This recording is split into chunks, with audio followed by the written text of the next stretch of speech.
Então, que é assim, né? Tem as minhas 4 leituras conjuntas. Eu terminei, Tabata, eu terminei. Eu terminei Uma Mulher na Escuridão, do Charlie Donnelly. E assim, que livro! É um livro que você não consegue parar de ler se não fosse a leitura conjunta. Eu tinha lido ele nos 2 dias. Se duvidasse, um dia inteiro, se eu tivesse dependendo da hora que eu tivesse começado.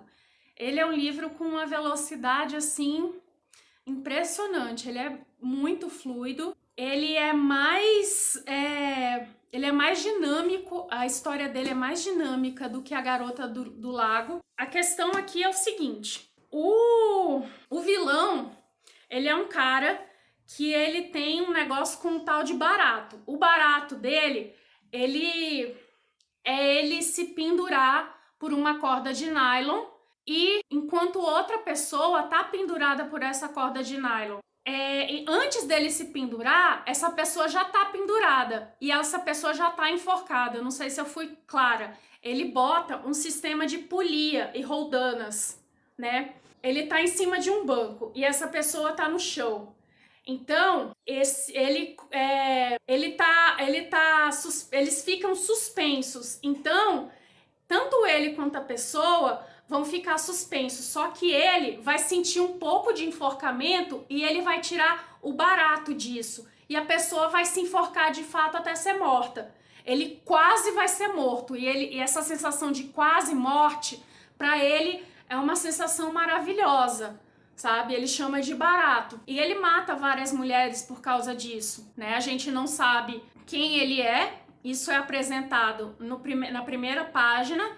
Aí a gente vê uma perita forense e aí acontece um crime de 1 ano antes, mas que ninguém consegue desvendar. E ela faz trabalhos esporádicos para a polícia. E como ninguém conseguiu desvendar esse crime, um detetive chama ela para ajudar ele. Assim, ela tem também um trabalho de restauração de bonecas de porcelana, né? Aquelas bonecas caras, raras. E aí, o pai dessa menina que morreu tinha uma boneca de porcelana. E ele também pede para ela restaurar essa boneca. Essa é a parte do presente. A parte do passado é a parte de uma mulher que também tem uma compulsão, um toque ali. Naquela época estava acontecendo essas mortes, né? E ninguém descobria quem era, chamavam de o ladrão. E ela começa a ficar obcecada por esses crimes. Então ela começa a estudar obsessivamente a vida dessas mulheres que estão sendo mortas e ela começa a traçar o que tá acontecendo, a similaridade entre esses crimes, aonde eles estão acontecendo, e ela traça um negócio tão perfeito, ela vai descobrindo coisas tão importantes que ela quer mandar para a polícia, mas como ela sempre teve problemas com a parte psicológica, que vão achar ela louca. Enfim, é uma história impressionante, eu gostei demais, é um thriller muito bom, eu acho que vale muito a pena ler. Eu acho que esse aqui é o livro mais recente dele. Enfim, vale a pena. Eu ainda vou falar com a Tabata sobre ele. E aí no Clube Nuvem Literária, nós estamos lendo A Filha Perdida, da Helena Ferrante. E cara, esse livro só tem 138 páginas. Eu já podia ter lido numa tarde, mas eu não tô conseguindo. O livro chato. Me indicam muito Helena Ferrante. Tem o Felipe, me enche o saco. Se ele estiver assistindo, por favor, não me fale mais de Helena Ferrante, porque eu acho que eu peguei ranço de tanto que você me fala. E aí, tá bom, um dia eu leio Amiga Genial, eu tenho ele no meu Kindle, mas eu acho que eu tô com ranço da Helena Ferrante, e agora que eu peguei ranço mesmo. Eu não consegui chegar ainda nos 50% de 138 páginas, porque, meu Deus, que livro parado. E já tá no final do mês, já tá chegando no final do mês e nada de eu conseguir avançar. É muito parado.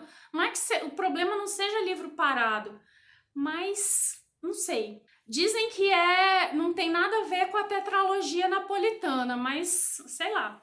Me diga aí se você já leu, o que você achou, porque tá impressionante. Aí, o Aventuras na Leitura estão lendo O Crime e Castigo, do Dostoiévski. Ele também é um livro bem mais lento. Eu comecei, mas eu tô na primeira parte ainda, e no grupo tá na terceira, estão entrando na terceira parte, ou seja, eu preciso dar um gás nele, mas eu tô ainda naquela ressaca seletiva, que eu só consigo ler romance, e romance bem fluido, porque se o romance for chato, eu não consigo ir adiante, eu vou muito de formiguinha.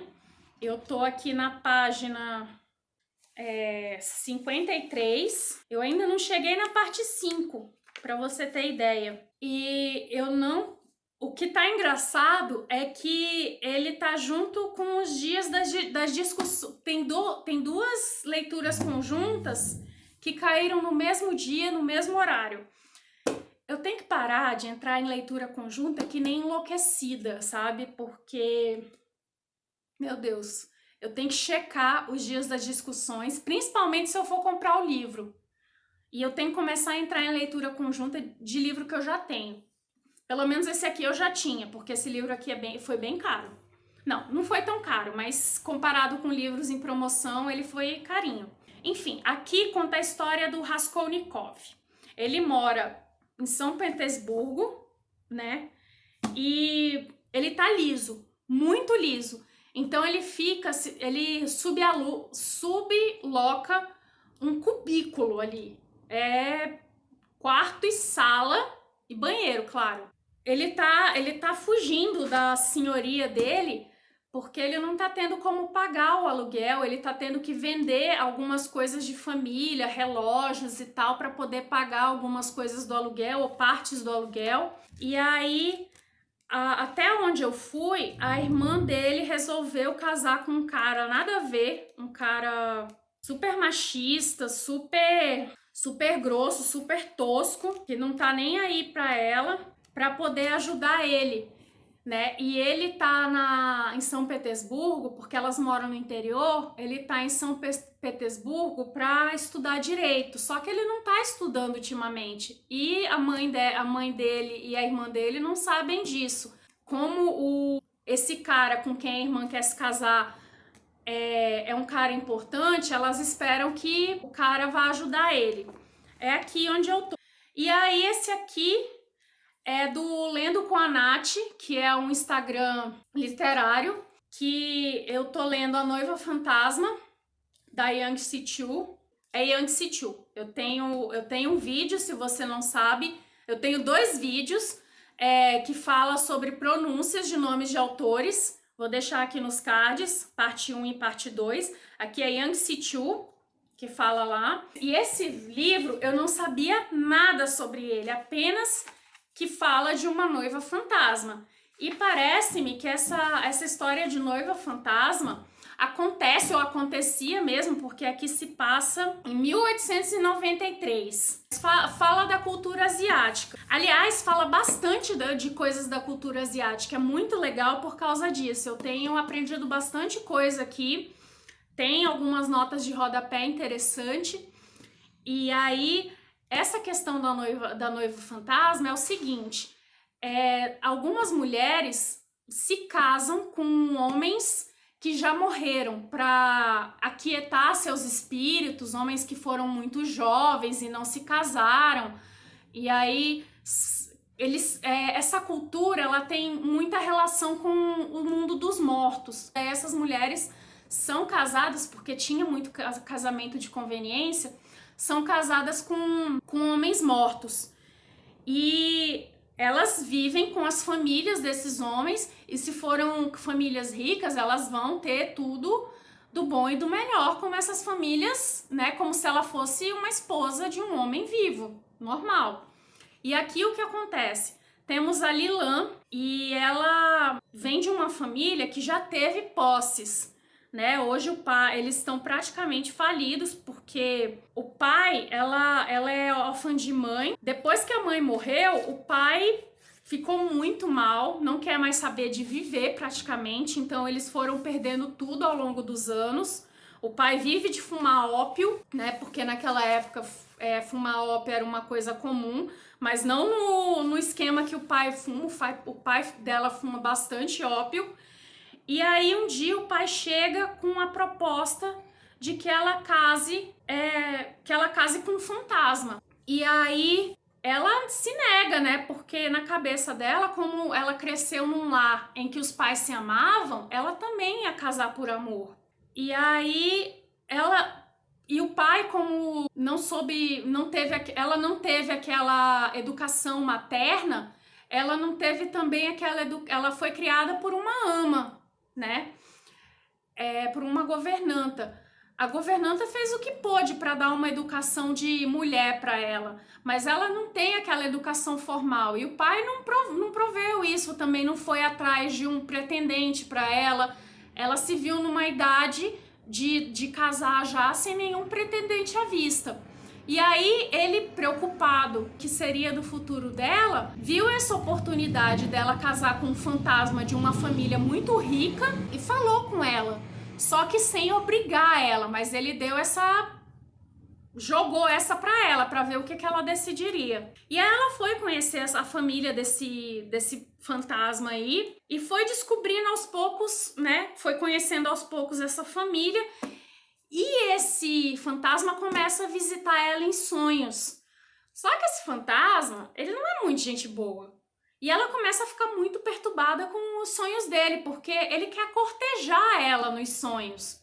Então ele começa a visitar ela todas as noites em sonhos e ela tá desesperada, porque ela não quer nem mais sonhar com ele e os sonhos dela começam a se tornar pavorosos. E ela começa a fazer de tudo para não mais sonhar com ele. Começa a visitar médium para ver o que ela pode fazer para não sonhar. É uma história fantástica, né? É uma fantasia e que fala muito da relação dos vivos com os mortos. A gente vai ver muito essa questão do mundo espiritual. Ele fala também muito sobre os tipos de comida, os tipos de vestimentas, mas é bem interessante. A menina, eu não posso, porque a questão começa a ficar muito interessante logo no início, e eu li mais de 70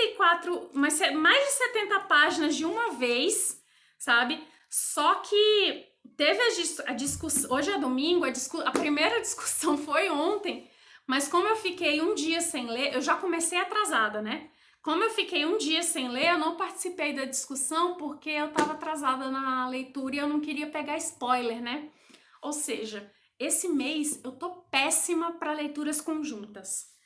Mas vamos ver como é que vai ser essa semana, até porque é a última semana do mês. Então é isso. Depois eu conto mais como é que foi. Descobri qual é a maior dificuldade do vlog, pelo menos pra mim, pelo menos até agora.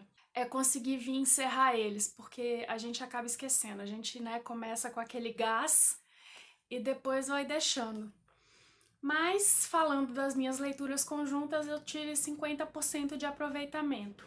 Eu terminei, né, eu já tinha terminado Uma Mulher na Escuridão, que eu tava lendo com a Tabata. Aliás, a gente fez um bate-papo muito engraçado, porque a gente não aguentou esperar até o final do mês, ler devagarinho, né, foi papum.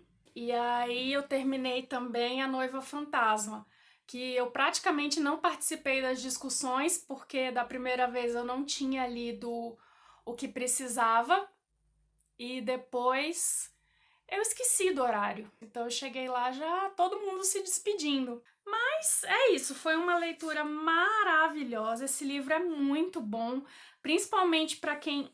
Ele é um livro, assim, de fantasia, mas é um romance histórico, né? Aliás, ele não é exatamente um romance histórico, né? Porque não fala de uma história verídica, ele não é baseado numa história verídica. Mas ele fala muito de uma cultura ali do Sudeste Asiático. E é muito bom para quem gosta de elementos fantásticos, não é realismo mágico, mas para quem gosta de conhecer culturas novas, para quem gosta de um pouco de fantasia, é muito bacana. Eu anotei várias coisas aqui, eu quero pesquisar mais sobre ali a cultura do sul da China, do norte da Malásia, de Singapura. Tem muita coisa bacana mesmo, mas eu indico muito. É um dos poucos livros que eu já vi da Dark Side que tem para e-book, então eu indico pra caramba. Se você quiser ler, se você quiser conhecer mais da cultura asiática. Ela é do final do século XIX, então não tem nada atual, mas fala muito do mundo espiritual, né? Porque essa questão de ser noiva fantasma, de casar com alguém já morto, era uma coisa bem presente. Eu não sei como é que é hoje, mas era uma coisa bem presente. Então é muito legal. Eu gostei demais desse livro. Eu queria que o final fosse um pouco mais elaborado, mas isso não afeta em nada a história. Bom, ainda tinha Crime e Castigo e Uma Filha Perdida, da Helena Ferrante. Crime e Castigo, eu definitivamente não tô na vibe. Raskolnikov, me desculpa, mas vai ficar para uma outra hora. E o pior é que Crime e Castigo foi um dos livros que eu coloquei, um dos 6 livros que eu coloquei para ler esse ano. Sei lá, mas eu achei meio assim parado, e eu não tô num momento para leituras paradas, por isso que eu tô lendo muitos romances, livros de thriller que tem uma coisa mais dinâmica, né? E eu acho que eu tenho que ser sincera comigo mesma. Eu não vou insistir em livros que eu sei que não vai dar para ler. Eu vou fazer uma TBR, né, uma lista de leituras mais condizente com o meu momento. Eu vou continuar colocando uma lista ousada porque eu acho que não é para eu ler aquela quantidade de livros, mas é para eu ter uma maior variedade para bater com, né? A gente não é a mesma pessoa que inicia no mês, a gente não é aquela mesma pessoa, a gente não tá naquele mesmo humor no final do mês, então a gente vai variando o nosso humor. Então a gente, tendo uma grande variedade, a gente vai se adaptando com aquilo. Eu fazia isso quando eu ia olhar na minha estante, mas como eu tenho esse carrinho agora, às vezes olhando ali, eu pego e puxo ali, né? Aí eu vou fazer isso, e também se não tiver naquela pilha ali que eu separei, vou lá na estante também, não tem problema. Eu acho que a gente não deve se ater muito a isso, né? Bom, as outras leituras, os outros livros físicos que eu encerrei agora por esses dias, porque a gente tem essa, né, de ler livros dentro do mês ainda, foi um que eu já estava lendo, que foi A Vida Compartilhada em Uma Admirável Órbita Fechada, que é a continuação, A Longa Viagem ao Pequeno Planeta Hostil. Aqui eu posso contar um pouco da história. Ainda fala daquela relação entre as espécies, que é uma coisa bem bacana do primeiro livro. Ele é um livro legal, mas eu demorei para engrenar nele. Eu acho que foi mais ou menos a mesma coisa que aconteceu com o outro, mas o outro eu acho que eu engrenei mais rápido. E aqui fala como a gente lida com a consciência das inteligências artificiais, né? Se a gente deve lidar com eles como uma espécie, como como aqui eles tratam com as outras espécies, seres sapientes, né? Como se lidasse com um ser humano ou com as outras espécies aqui. Ainda é uma questão proibida kits corporais para essas inteligências artificiais, porque tem algumas inteligências que são dotadas de emoções parecidas com as dos seres sapientes, né? Só que elas têm aqueles protocolos armazenados, que são armazenados dentro da sua programação, que, né, não pode fazer mal pro ser sapiente, né, que é dono daquele software, que não pode mexer no próprio código, tem uma série de restrições. Mas ainda assim, essa questão é muito interessante de ser abordada, e fala também da genetificação de seres humanos, né? Os clones, né? Isso também é tratado, e é muito interessante do jeito que são abordados.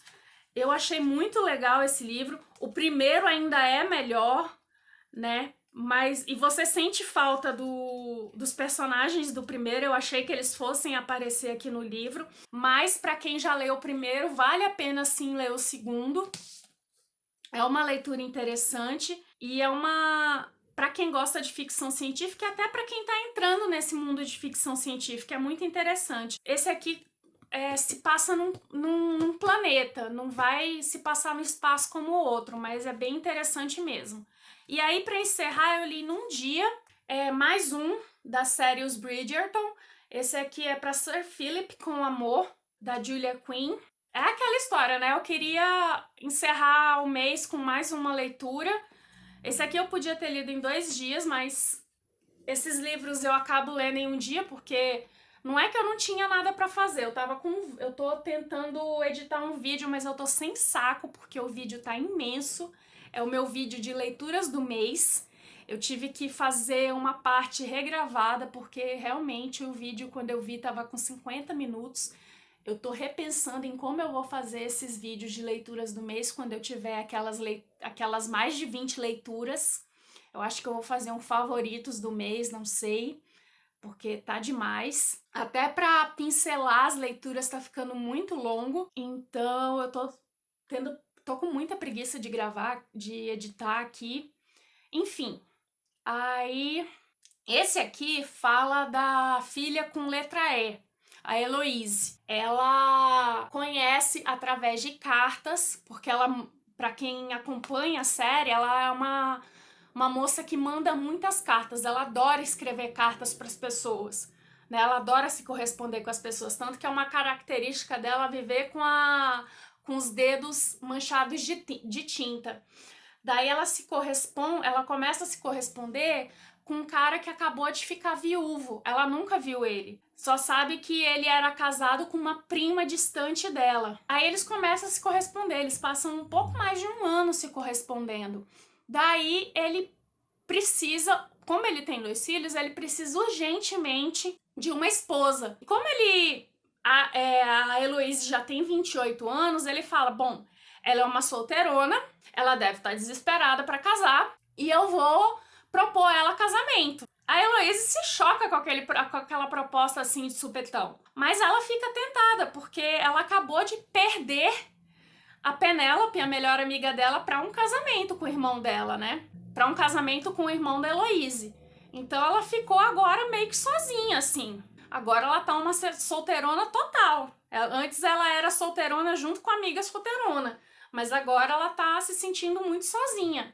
Então ela começa a considerar, mas ela quer conhecer primeiro o Sir Philip. E esse livro aqui, eu não sei se é o meu segundo favorito até agora, mas eu gostei bastante porque ele é pouco convencional no mundo dos romances de época e eu achei bem divertido. Tanto que eu li assim, não foi o primeiro dessa série que eu li numa tarde, mas eu achei muito bacana. A escrita da Julia Quinn, ela é muito fluida, né? É aquela escrita assim que, nossa, é perfeita para essa época que estamos vivendo. E é isso. Espero que você tenha gostado desse meu segundo vlog. Eu não sei muito o que falar ainda em vlogs. Bom, então tá. Um grande beijo e até a próxima.